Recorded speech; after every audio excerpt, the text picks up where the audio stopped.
When we're trying to change our behaviors, there's some behaviors that we want to be experts at.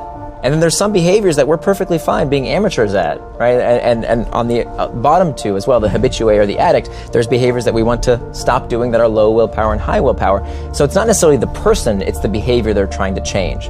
But I think you'll find it very difficult to become an expert at something if you use the same criteria that it takes to become an amateur at something. If your test to become an expert is this Mia, you actually won't have the grit and perseverance needed to power through the times that are shitty, that are hard.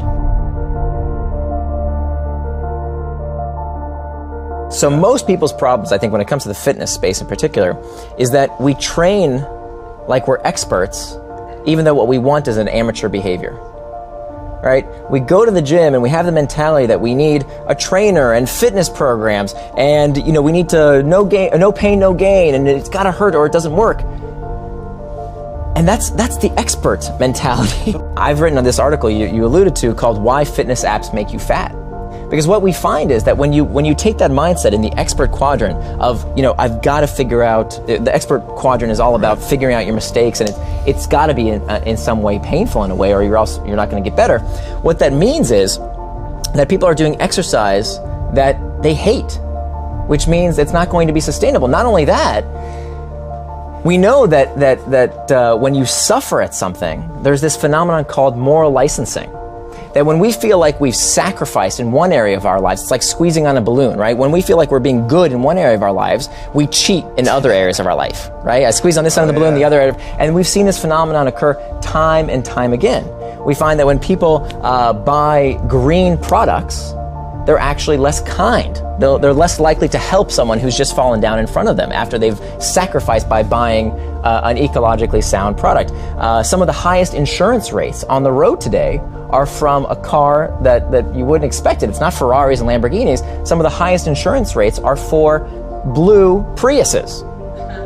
Right? Interesting. Right, because there's this effect of moral licensing. If we're good in one area, we're allowed to be bad in other areas. So how does this play out in the fitness world? Well, I just, sweated it out on the treadmill for 30 minutes, and it was so difficult, and I did it. I persevered, and it was so hard for me. I didn't enjoy a second of it.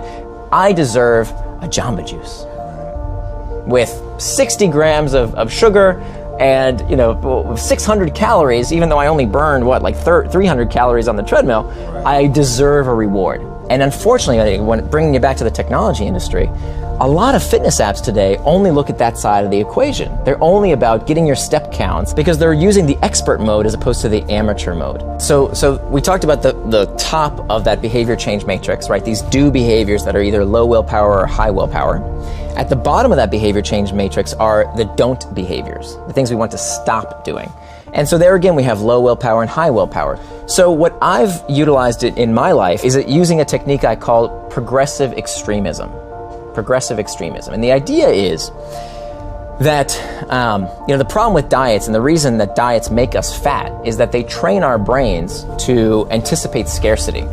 And of course, what you're doing when you train the brain to do something is that you're heightening the awareness. You're making us, these diets train us to expect, okay, I'm suffering today, but as soon as this diet ends and I can fit into my wedding dress, or the graduation ceremony comes, or here's my goal by the end of the year, I'm gonna, be at this weight. As soon as I free myself from that diet, and that's the problem. So instead of saying, a diet that has this time-based endpoint, what I advocate for is progressive extremism. So pick something that you want to stop eating, in this case, if food is is the behavior we're trying to change. And the criteria is pick something that you can give up without too much trouble, but you can give it up for the rest of your life. Why would I want to do something temporarily and then go back to eating the way I used to eat? That doesn't make any sense. Of course I'm going to gain the weight. I want to make a permanent change.